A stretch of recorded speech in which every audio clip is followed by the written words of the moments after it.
Disclaimer. This is not our project, as we haven't been in university long enough to do a project. Members are all first-year student. All credits goes to Build Some Stuff channel on YouTube. Greetings, my name is Sukitkul Laoarun. My name is Natthanun Abhiskulshat. My name is Karanphol Nanthanawat.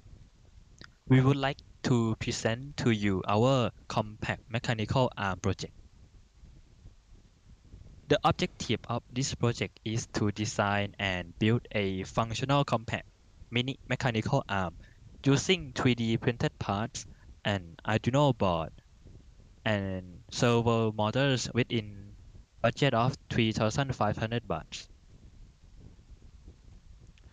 We also encountered some problems due to the low budget. The mechanical arm can only perform basic pickups and place tasks, which showcase the integration of affordable technology and 3D printing technology.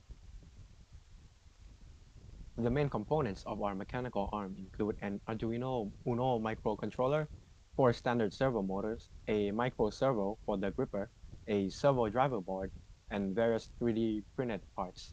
The screws and fasteners were also 3D printed or purchased at a minimal cost.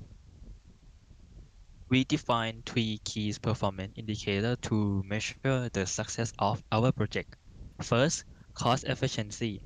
We need to complete the project without exceeding 3,500 baht. Second, precision. The arm must be accurate to within 2 millimeters when performing its task. And finally, task efficiency. The arm should complete a full pick and place cycle in under 6 seconds. Our project took around 5 weeks to finish. In the first week, we started to design and create 3D models of the mechanical arm. Then we began the frame printing process in the second week.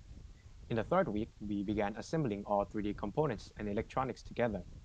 We then started the programming process in the fourth week. Then we started testing, calibration, and final adjustments in the final week. Now let's go over the design and manufacturing process. In the first step, we use CAD software to design the arm, making sure that each part is printable and functional. Once the design was finalized, we move on to 3D printing. We use PLA filament because it is affordable, easy to print, and strong enough for this application.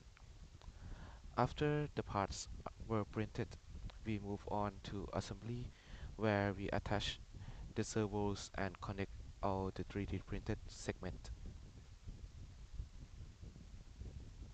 In terms of control, we connect the 4 standard servos and the micro servo for the gripper to the Arduino Uno using a servo driver board. This allows us to precisely control the arm's movement. We then wrote Arduino code to control the servos, and we calibrate the arm to ensure each joint moves smoothly and accurately. Once the programming was complete, we test the system thoroughly. This is the overview of our Arduino codes. And this is the final product of our project. And of course, there were challenges along the way. One risk we faced was the possibility that the servo wouldn't have enough torque to move the arm accurately.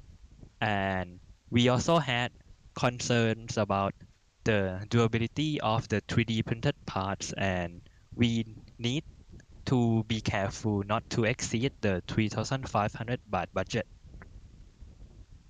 To mitigate these risks, we implemented several strategies. For the servo malfunction, we selected servos with appropriate torque ratings based on the weight and size of the arm's components. We tested each servo early in the process to make sure they could handle the required movements. For material failure, we used PLA filament with strong infill settings to balance strength and weight. By carefully designing the 3D printed parts, we ensured they would be both lightweight and strong enough for the task.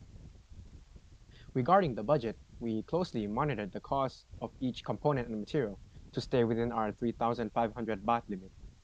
We sourced cost-effective parts and used only the necessary amount of filament for printing, while avoiding any unnecessary purchases. These mitigations allowed us to overcome potential challenges, ensuring the project was successful in meeting both performance and budgetary goals. Thank you for watching.